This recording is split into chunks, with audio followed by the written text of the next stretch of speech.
Pai, em nome de Jesus, Senhor, eu te entrego esta live, Pai. Eu te entrego este momento da tua palavra, Senhor. Ah, Pai amado, eu peço que o Senhor, Pai, fale ao coração de todos que estão aqui nesta live, de todos que ainda entrarão, Pai, de todos que assistirão depois. Amado Espírito Santo de Deus, eu te entrego o controle dos meus lábios, da minha voz, do meu coração, do meu intelecto, da minha mente. Ah, Espírito Santo de Deus, traz a essa live as pessoas que necessitam ouvir esta palavra, no nome de Jesus. Espírito Santo de Deus, usa-me conforme lhe apraz. Não deixe que eu te atrapalhe, Espírito Santo de Deus. A minha boca é tua. Ah, Pai amado, que o Espírito Santo de Deus possa ter o controle total e absoluto dessa live. Não sou eu que falo, Pai. Ah, Senhor, que a tua palavra fale, Senhor, através de mim, Senhor. E esta live, Senhor, é para te honrar, te glorificar, Pai. Ah, Senhor, que os seus filhos estejam com os corações abertos, Pai, para aprender mais de Ti, Senhor, no nome poderoso de Jesus. Ah, Pai, eu sou pequena, Pai, eu sou falha, mas é Tu, Senhor, o dono, Senhor, da minha vida, da minha alma, é o Espírito Santo que me guia, Pai. Seja conosco neste momento, abençoa todos os lares em que esta live está sendo ouvida, escutada, assistida, Pai, no nome poderoso de Jesus, que o Espírito Santo de Deus possa habitar em cada coração, que esta palavra, Senhor, possa ser uma sementinha, Senhor, e virar árvore frondosa, conforme o Espírito Santo de Deus chega a esses corações, Pai, em nome de Jesus. Eu te entrego o controle dessa live, Pai. A que nada, Senhor, venha atrapalhar, Senhor, os meus irmãos, Senhor, e impedi-los de absorver essa palavra. Em nome de Jesus, amém. Aleluia, glória a Deus. Boa tarde, Walter, Lourdes, Nix. Sejam todos bem-vindos no nome de Jesus. A live de hoje está em Mateus 7, versículo 24, que é aqui o fechamento, do Sermão do Monte do Senhor Jesus. O Sermão do Monte, onde ele trouxe várias chaves, vários ensinamentos preciosos sobre a palavra de Deus. E o Senhor Jesus, ele fez o Sermão do Monte ali, um momento onde o povo judeu, eles estavam escravos ali dos romanos. Eles tinham uma liberdade parcial, mas eles eram escravos, a sua religião ali não era permitido de todo. Lhes era cobrado altos impostos, Eles viviam sob a opressão de Roma.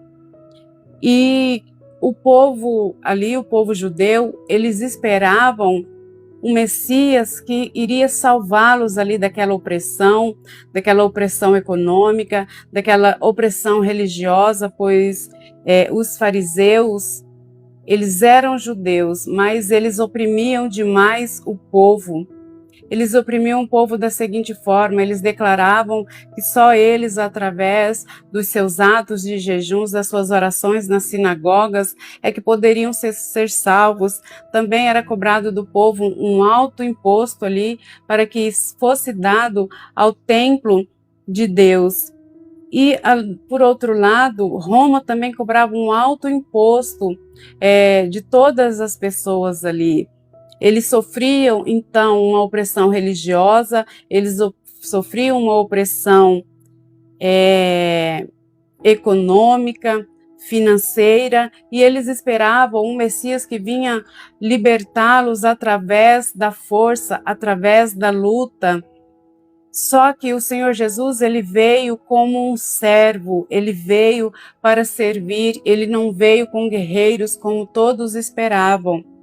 ele veio como um servo, e ali no Sermão do Monte ele veio ensinando aquelas pessoas uma nova forma de ver o reino de Deus, que o reino de Deus não era através de fazer, era através de ser bom ao próximo, era através do amor ao próximo, era através de viver uma vida santa. E Mateus 7, no versículo 24 aqui, vem nos falar já sobre o finalzinho do Sermão do Monte, onde o Senhor Jesus sentou aquelas pessoas que o procuravam, que vinham de longe, em busca de milagres, em busca de uma transformação, em busca de cura. E ali o Senhor Jesus, ele subiu naquele monte e chamou os seus discípulos ao redor para ensiná-los, e a população também os ouvia. E no Mateus 7, 24, já é o final ali do Sermão do Monte. E a palavra de Deus vem nos dizer o seguinte: quem ouve eu estou lendo a Bíblia na versão NVT, que é uma forma mais fácil de assimilar o conhecimento. A paz do Senhor, pastor Lorival, seja bem-vindo. Aí o Senhor Jesus vem declarar o seguinte: quem ouve minhas palavras e as pratica é tão sábio como a pessoa que constrói sua casa sobre uma rocha firme.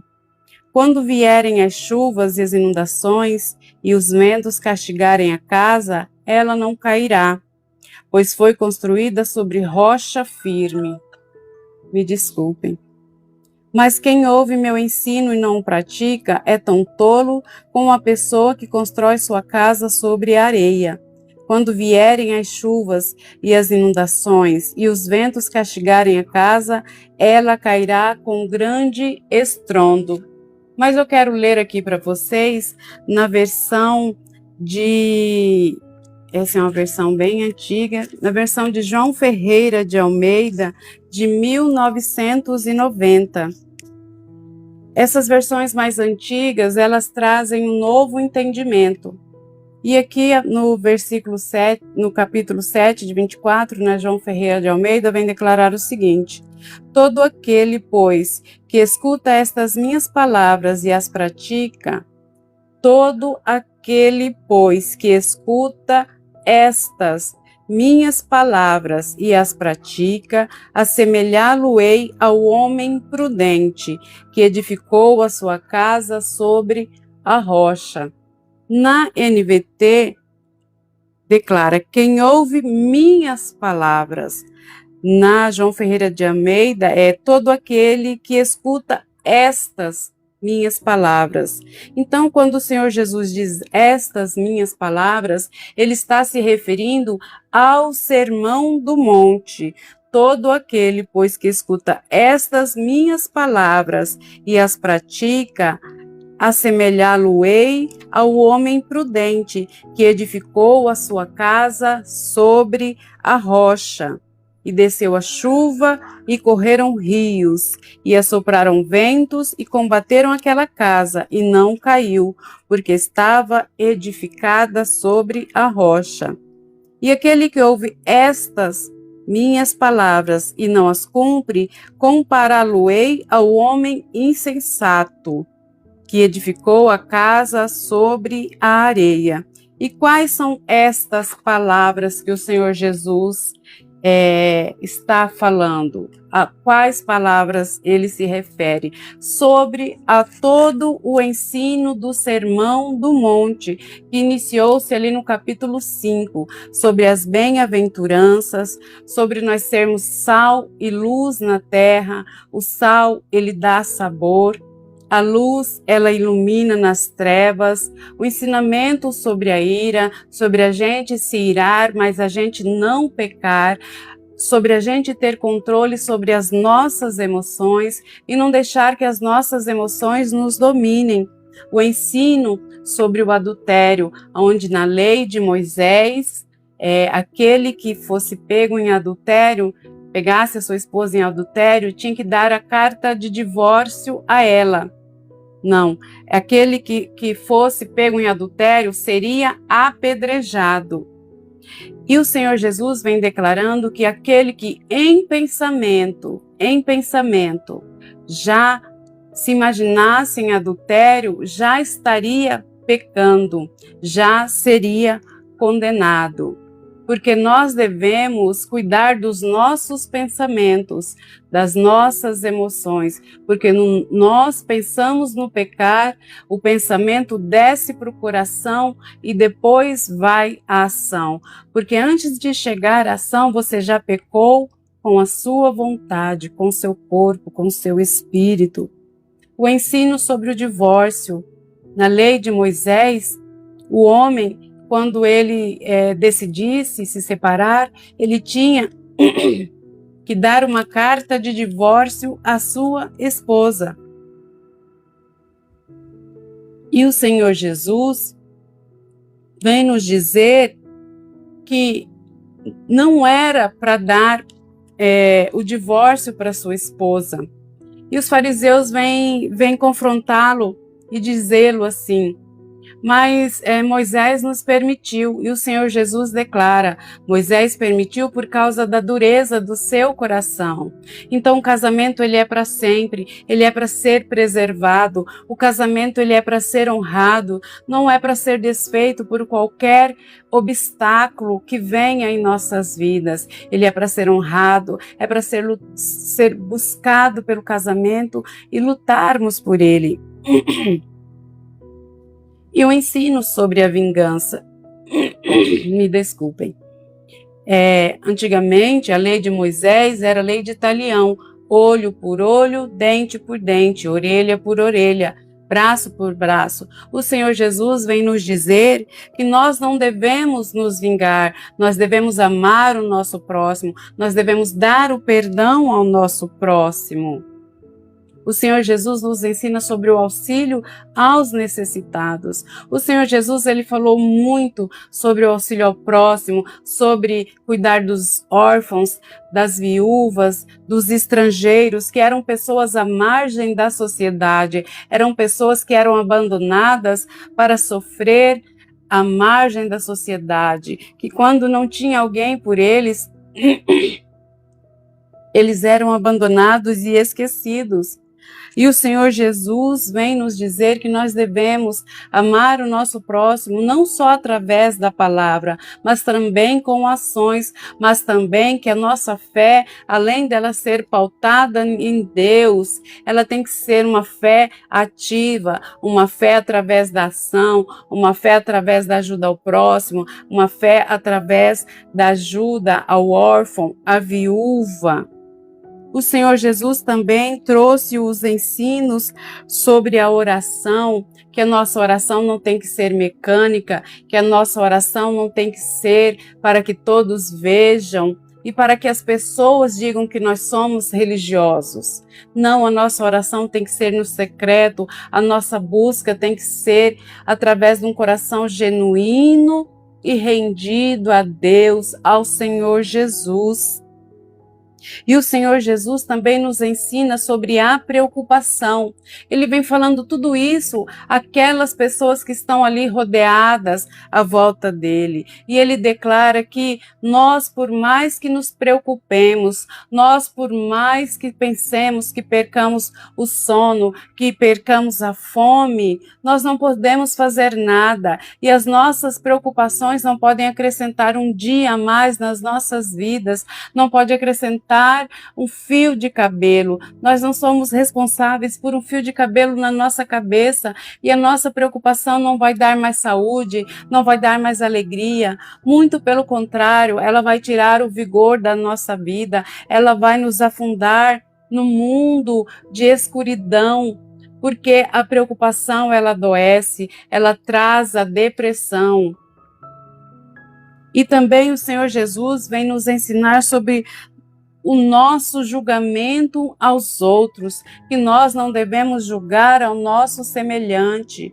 Muitas vezes nós temos uma trave nos nossos olhos e queremos tirar o cisco do olho do nosso irmão, nós queremos apontar o dedo, nós queremos dizer que fulano é errado, é pecador, quando na verdade nós sabemos que a nossa vida muitas vezes é errada. Na nossa família há pessoas que estão no erro, que estão no pecado. E ao invés de julgar, nós devemos orar para aquela pessoa. Nós devemos orar por aquela pessoa. Nós devemos orar pelos nossos familiares. E a nossa oração é aquela que nós pedimos com um propósito, com um objetivo, que nós não devemos orar para obter riqueza, para ter lucro, para crescer, mas nós devemos orar com um propósito, que se nós pedirmos bênçãos financeiras ao Senhor, que seja para ajudar ao próximo, que se nós pedimos um carro ao Senhor, que esse carro sirva para ajudar ao próximo. Que a nossa oração, ela deve ser genuína e com base na palavra. O Senhor Jesus também nos fala sobre a regra de ouro, que é a seguinte: que nós não façamos aos outros aquilo que nós não gostaríamos que fosse feito a nós. Que nós devemos fazer com as pessoas aquilo que nós queremos que Deus faça a nós.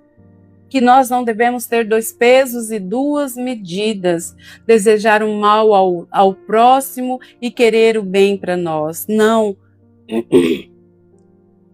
E o Senhor Jesus também vem falar sobre a porta estreita e a porta larga. Que a porta larga, ela é fácil de andar, mas ela conduz à destruição. E a porta larga é os prazeres do mundo, é aquilo que nos tira da presença de Deus. É aquilo que é quando nós queremos satisfazer o que a nossa carne quer. É dormir muito, é festejar, é passear, é gastar demasiadamente. E a porta estreita é quando o cristão ela tem uma vida de renúncia, ele tem uma vida de renúncia, uma vida de sabedoria, uma vida de jejum, uma vida de oração, uma vida na busca da presença de Deus. E nós devemos ser árvores que demos bons frutos. E quais são os nossos frutos? Aquilo que nós dizemos tem que ser condizente com aquilo que nós fazemos. Que quando nós falamos que somos bons, nós devemos ter esta atitude, não ser bom por ser bom, mas ser bom com os vizinhos, ser bom com a família, ser bom com o próximo, ser bom em primeiro lugar com os de nossa casa. Não ter uma aparência de bondade, não ter uma aparência de bom samaritano, mas no final, quando chegar em casa, as nossas atitudes ser totalmente contrário àquilo que nós pregamos e aquilo que Deus espera de nós.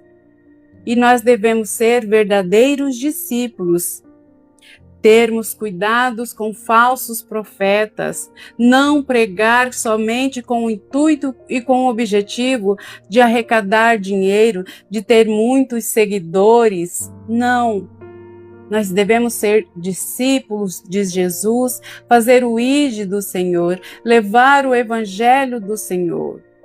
Para isso, não é necessário que nós estejamos em cima de púlpitos, em igrejas, mas quando nós declaramos a alguém, Jesus te ama, quando nós damos bom testemunho da palavra de Deus, nós já estamos sendo um verdadeiro discípulo de Deus. Então, quando o Senhor Jesus declara, todo aquele que escuta estas minhas palavras, e as pratica, assemelhá-lo-ei ao homem prudente. O que é ser prudente? Eu procurei no dicionário o significado da palavra prudente. Prudente é o adjetivo daquele que expressa prudência, precaução, sensatez, é cauteloso. Aquele que se esquiva do perigo, demonstrando cautela. Ele é ajuizado. Ele tem o hábito de se precaver, de se preparar de forma antecipada. Na NVT, a Bíblia diz: quem ouve minhas palavras e as pratica é tão sábio como a pessoa que constrói sua casa sobre uma rocha firme. A palavra, o significado de ser sábio é aquele que sabe muito, aquele que é erudito, aquele que é avisado, aquele que é perito em alguma coisa.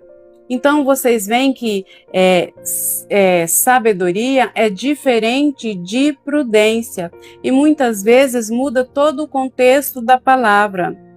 Então, o Senhor Jesus, ele vem declarar aqui que ser prudente é você ouvir a palavra de Deus, é você ler a palavra de Deus e agir conforme a palavra de Deus, e agir conforme Deus espera de nós, agir conforme o Senhor Jesus espera de nós. E também, e o que são chuvas? O que são chuvas? O que são tempestades? E desceu a chuva e correram rios, e aquela casa não caiu porque estava edificada sobre rocha. A chuva, as tempestades são os problemas diários, os problemas da nossa vida, aquilo que muitas vezes nos perturba.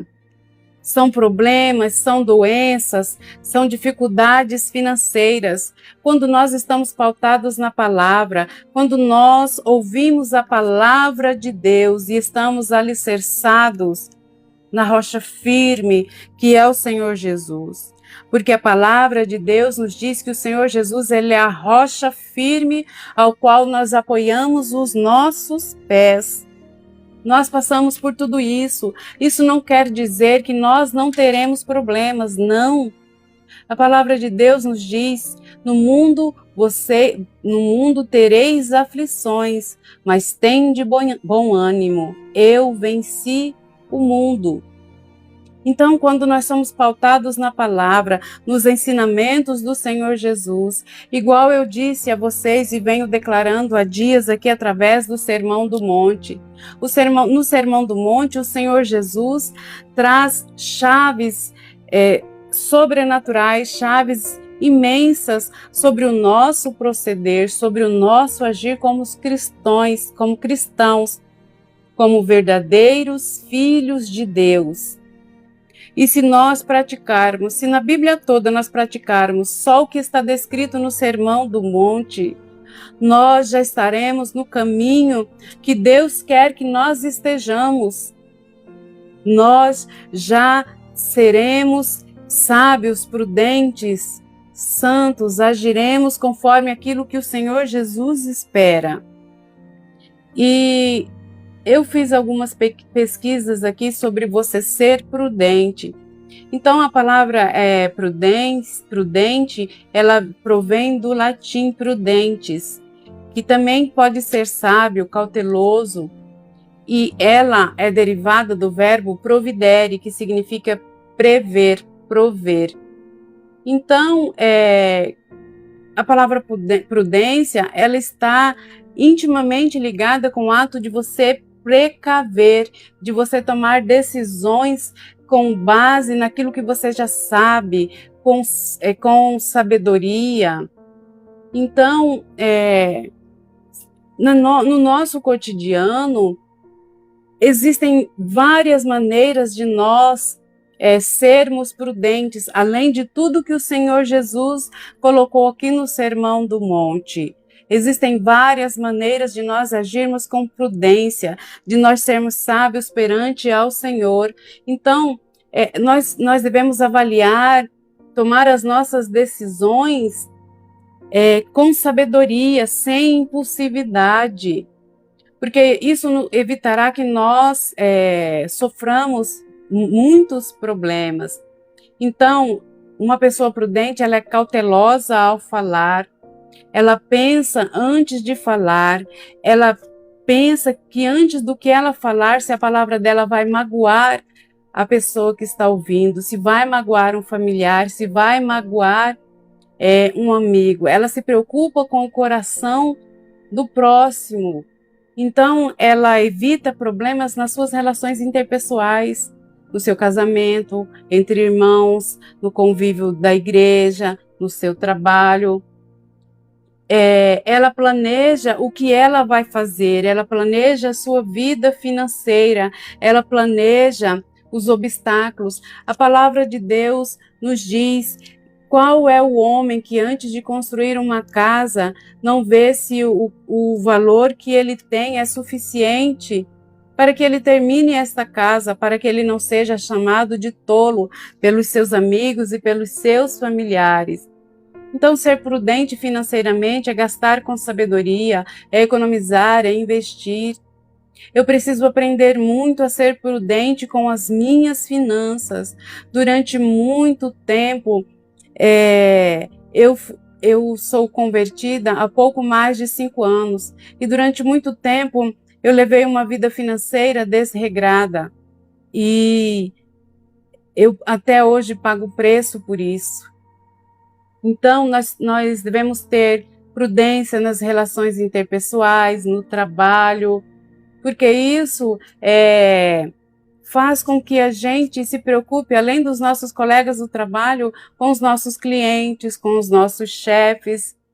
É uma forma de garantir que as nossas decisões elas sejam pautadas em fundamentos sólidos e, assim, trazendo benefício.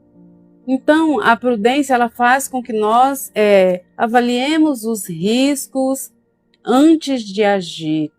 E isso significa que, ao enfrentar novas situações, a pessoa prudente ela age olhando tudo, olhando o ambiente, olhando situações que possam estar em desacordo com aquilo que Deus espera de você, com aquilo que ela tem em mãos para fazer. E ela também, a prudência permite que nós reflitamos com as experiências e que nós possamos aprender com os nossos erros. Ela evita que nós cometamos os mesmos erros várias e várias vezes. Ela faz com que nós sejamos respeitosos e cautelosos, e dessa forma nós criamos laços de confiança, de compreensão. Nós somos pessoas confiáveis, nós somos pessoas que Deus pode confiar em nós, o nosso próximo pode confiar em nós. Em Mateus, no versículo 24, no capítulo 45, a palavra de Deus nos diz o seguinte: o servo fiel e sensato é aquele ao quem o seu senhor encarrega de gerir os outros servos da casa e alimentá-los. Se o senhor voltar e constatar que o servo fez um bom trabalho, haverá recompensa. Na volta do Senhor Jesus, quando ele voltar e ele ver que nós agimos conforme e além do que ele esperava de nós, haverá recompensa. Em Mateus 25, ele vem nos falar da parábola das 10 virgens, que também fala sobre a prudência. Mateus 25, versículo 1, capítulo 1. Então o reino dos céus será como as 10 virgens que pegaram suas lamparinas e saíram para se encontrar com o noivo. 5 delas eram insensatas e 5 prudentes. As 5 insensatas não levaram óleo suficiente para as lamparinas, mas as outras 5 tiveram bom senso de levar o óleo de reserva. E o que aconteceu com as virgens insensatas e imprudentes? O noivo chegou, o noivo demorou. Durante a noite, a lamparina consumiu o óleo, a luz da lamparina consumiu o azeite que estava na lamparina. E quando o noivo chegou, havia acabado o azeite das lamparinas dela. Enquanto elas saíram para comprar mais azeite, o noivo chegou. E ao chegar, ele entrou ali dentro do leito nupcial. As 5 virgens prudentes com a lamparina adentraram. E ele fechou a porta, e quando as imprudentes chegaram, elas não puderam entrar, porque elas foram insensatas, elas não pensaram no futuro, elas simplesmente levaram o azeite necessário para determinado período de hora, não se preocuparam com o imprevisto, e é assim que nós devemos fazer, nós devemos ser prudentes, agir com sensatez. Então, em Mateus 25:10 está o seguinte versículo: quando estavam fora comprando o óleo, o noivo chegou. Então as 5 que estavam preparadas entraram com ele no banquete de casamento e a porta foi trancada. Mais tarde, quando as outras 5 voltaram, ficaram do lado de fora, chamando: Senhor, Senhor, abra-nos a porta. Mas ele respondeu: a verdade é que não as conheço, portanto, vigiem, pois não sabe o dia nem a hora da volta. Prudência é isso, você não pensar. Muitas pessoas dizem, vai demorar, o Senhor Jesus demorará a voltar. Aliás, ele nem voltará. Há quanto tempo as pessoas dizem que ele virá e esse tempo nunca chega? E se ele vier de hoje para amanhã, como está a sua lamparina? Como está o seu azeite? Você sairá apressado para comprar o azeite necessário ou a sua lamparina está com a quantidade certa? Em Efésios 5, no versículo 15, a palavra de Deus nos diz o seguinte: portanto, sejam cuidadosos em seu modo de vida, não vivam como insensatos, mas como sábios. Aproveitem ao máximo todas as oportunidades nestes dias maus. Não hajam de forma impensada, mas procurem entender a vontade do Senhor. E qual é a vontade do Senhor? Que nós creiamos no Senhor Jesus, o aceitemos como nosso Senhor e Salvador das nossas vidas. Então o Senhor Jesus, ele fala aqui que quem ouve estas palavras é como aquele que constrói a sua casa sobre a rocha firme. Nada conseguirá derrubar. Quando você está estruturado na palavra de Deus, uma rocha firme, nada poderá te derrubar. Mas quando você é insensato, quando você é imprudente, você constrói a sua casa sobre a areia. E quando a chuva vier, e quando a tempestade vier, a sua casa cairá com grande estrondo. Na João Ferreira de Almeida, a palavra de Deus vem dizer o seguinte: